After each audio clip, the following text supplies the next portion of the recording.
మన విజయవాడలో నవంబర్ 20 తేదీన ఎవిస్ వాస్క్యులర్ సెంటర్ గొప్ప ప్రారంభం. నమస్తే రమగారు. నమస్తే జయ.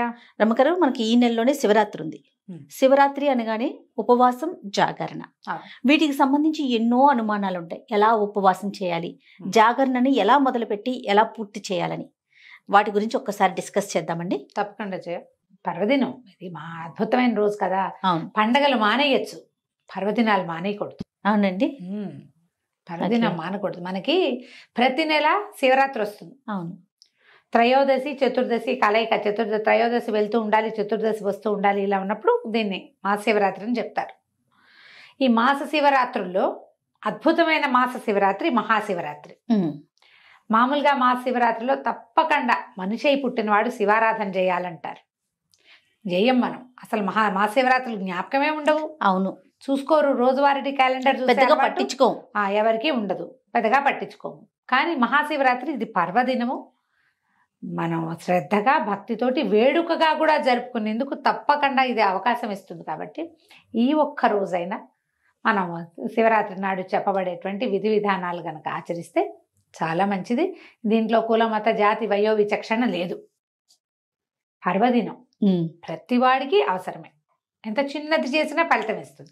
ఈ పర్వదినాల ప్రత్యేకత ఏంటంటే, నువ్వు చేసి తీరాలి అదేమిటో అమోఘంగా అనేం కాదు. నువ్వు ఏం చేసినా ఫలితాన్ని ఇచ్చే రోజు. నువ్వు రోజువారీ చేసేదే, రోజువారీ స్నానం చేస్తావు, రోజువారీ దండం పెట్టుకుంటావు అనుకో. అవును, సంవత్సరం అంతా పెడతాం. శివరాత్రి నాడు పెట్టింది కోటి రకాలుగా, కోటి గుణితంగా మనకి ప్రయోజనాన్ని ఇస్తుంది. మనకి ప్రయోజనం ఎక్కువ సిద్ధించే సమయాన్ని మనం వాడుకోవాలి కదా. అవును, ఎప్పుడు ఏం చేస్తాం మనం, ఆఫర్లు ఉన్నప్పుడు కొనుక్కుంటాం. ఇది బంపర్ ఆఫర్ మనకి. అందుకని ఈ రోజున భక్తి, శ్రద్ధ, తాత్పర్యాలతోటి వ్యవహరిస్తే బాగుంటుంది. ఇంకా ఈ రోజు అనుసరించాల్సిన విధి విధానాలు, జనరల్ శివరాత్రి యొక్క ప్రత్యేకత. శివరాత్రి అనగానే ఉపవాసం, జాగారం, అంతే. ఉపవాసించటము, జాగరణ చేయటము. ఉపవాసాల్లో కూడా ఏవో 2-3 రకాల పద్ధతులు. ఉపవాసం చేయటం అంటే సాధారణంగా ఉపవాసం అనగానే అన్నం అనేయటం అనే ఒక పాయింట్ ఉంటుంది. కానీ నిజానికి ఉపవాసం అంటే అది కాదు. ఉపసమీప వసన, ఉపసమీపే అంటారు. అసలు సమీపం, పక్కనే ఉండటం, భగవంతుడితో పాటు ఉండటం, భగవంతుడిని నీతో ఉంచుకోవటం. నువ్వు ఆయనతో ఉండాలంటే కైలాసానికి ఎటా వెళ్తామండి అని వెంటనే ఒక వెటకారాలు వస్తాయి. ఆయన నీతో ఉంచుకో. నీ లోపల భగవంతుడు ఉన్నాడని జ్ఞాపకం పెట్టుకో. మన లోపలే ఉన్నాడు కదా. అవును కదా. ఆ అంతర్జ్యోతిని మనం గుర్తించి, గ్రహించి, గమనింపుతోటి ఆయన్ని ప్రైజ్ చేస్తూ, ఆయనకి నచ్చే విధంగా ప్రవర్తిస్తూ ఉంటే బాగుంటుంది. అదే ఉపవాసం అంటే. ఆహారం మానేయటం అనేది చాలా చిన్న విషయం. సమీప వసనం చాలా పెద్దది. అవును, మనం దానికి ప్రయారిటీ ఇవ్వకుండా దీనికి ఎక్కువ ప్రయారిటీ ఇస్తున్నామేమో. అంతే, మానేయటం అనుకుంటాం. అమ్మో ఉపాసాలు నేను ఉండలేనండి. ఏమిటి, దేవుని తలుచుకోలేవు నువ్వు? తలుచుకోగలవు కదా, అంతేగా. ఆ మాత్రం చేయొచ్చుగా మనం. ఓం నమ శివాయ అనుకోవడం, శివ శివ అనుకోవటం. ఏదైనా పొరపాటు పడితే అయ్యో రామ అన్నట్టుగా శివ శివ అను. తలుచుకో, ఏదైనా చదువుకో, ఏదైనా విను, ఏదైనా పాడుకో శ్రద్ధగా, చాలు. ఓకే, అదే ఉపవాసం. నీకు శక్తి లేదనుకో, ఆహారం తగ్గించుకోవటము, అన్నం మానేయటం నీ వల్ల కాదు. కనీసం ఇట్లా భగవద్ ధ్యానం చేసుకోండి. ఆహారం తినకుండా ఉండగలిగే వాళ్ళు రోజంతా ఉపవాసం చేస్తే మంచిది. ఒకటి, ఆహారం తినాలి, ఎంతో కొంత టాబ్లెట్లు వేసుకోవాలి, మాత్రలు వేసుకోవాలి, ఏవో ఉన్నాయి రకరకాలు. కొంచెం అల్పాహారం తీసుకోవటం. అసలు మామూలుగా అయితే టిఫిన్లు అవి చెప్పరు. ఎక్కువగా చెప్పేది ఏంటంటే పళ్ళు, కందమూలాలు చెప్తారు. కందమూలాలు ఏం తింటాం మనం ఇప్పుడు? చిలకడ దుంప. మొన్న ఎవరు చెప్పారు బంగాళదుంప కూడా తినచ్చండి అని. తినచ్చు. పళ్ళు, కందమూలాలు తీసుకోవచ్చు, పాలు తాగొచ్చు. మజ్జిగ సాధారణంగా చెప్పరు. ఇవి తీసుకోండి. ఏదో మాత్రలు వేసుకోవాల్సిన వాళ్ళు అందరికీ ఇవాళ రేపు థైరో నార్మల్ వేసుకుంటారు, బీపీ టాబ్లెట్ వేసుకోవాలి, షుగర్ టాబ్లెట్ వేసుకోవాలి. డయాబెటీస్కి తప్పదు కదా, మెయింటెనెన్స్కి. అలాంటప్పుడు ఏదైనా ఇలాంటిది ఒకటి తీసుకుని అది తీసుకోవటం. కొంచెం ఆహారం లేకుండా ఉండగలం కానీ ఏమిటో వీక్గా ఉంటుందండి అంటారు.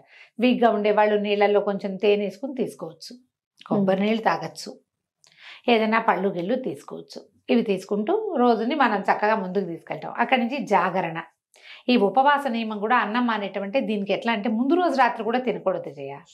ఏకాదశి కూడా అంతే కదా. అవునవును, ముందు రోజు రాత్రి కూడా అన్నం తినకూడదు. ఏదో తద్భిన్నం ఏదో తింటారు, అల్పాహారం అది తీసుకోవటం.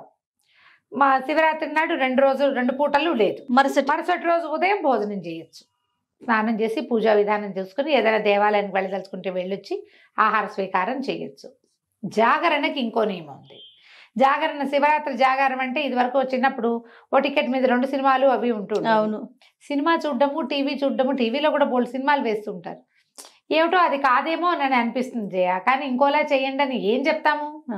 శివనామస్మరణ చేయండి, హరికథలు వినండి, ఎక్కడ ఏదైనా చదువుకోండి అంటే నిద్ర వస్తుంది. అవును, నిద్ర వస్తుంది. సినిమా ఉంటే ఏదో కొంచెం ఇంట్రెస్టింగ్, అది కూడా ఏదైనా భక్తి సినిమా ఉంటే కొంచెం కొంత సూక్ష్మంలో మోక్షం. అంతే అంతే. అవకాశం ఉంటే ఏదో సినిమా చూసి జాగారం చేయటం. అక్కడి నుంచి మర్నాడు సాయంకాలం దాకా నిద్రపోకూడదు. ఏకాదశి ద్వాదశి నియమాల్లో నేను చెప్తాను కాదు. ఎలాగా మనం ఏకాదశి నాడు జాగారం చేస్తే, జాగారమే కాదు ఉపవాసం చేసినా ద్వాదశి నాడు పగలు పడుకోకూడదు. అవును, చుక్కలు చూడాలి. అవును. ఈ శివరాత్రి కూడా అంతే. శివరాత్రి కూడా ఇది నియమం. చేయగలిగితే చేయటం, ఎంత చేయగలిగితే అంత. పగలు నిద్రించకుండా సాయంకాలం చుక్కలు చూసినాక, అంటే చుక్కలు చూడలేం మనం, అమావాస్యకు ఒక రోజు ముందు ఆ చుక్కలే కనపడవు. సూర్యాస్తమయం అయితే చాలు. ఏదైనా కొంచెం తిని పడుకోవచ్చు ఉండగలిగిన వాళ్ళు. ఉండలేని వాళ్ళు రాత్రంతా జాగారం ఉన్నామని మర్నాడు పొద్దున నిద్రపోకూడదు. నిద్రపోతే ఫలితం లభించదు అసలు.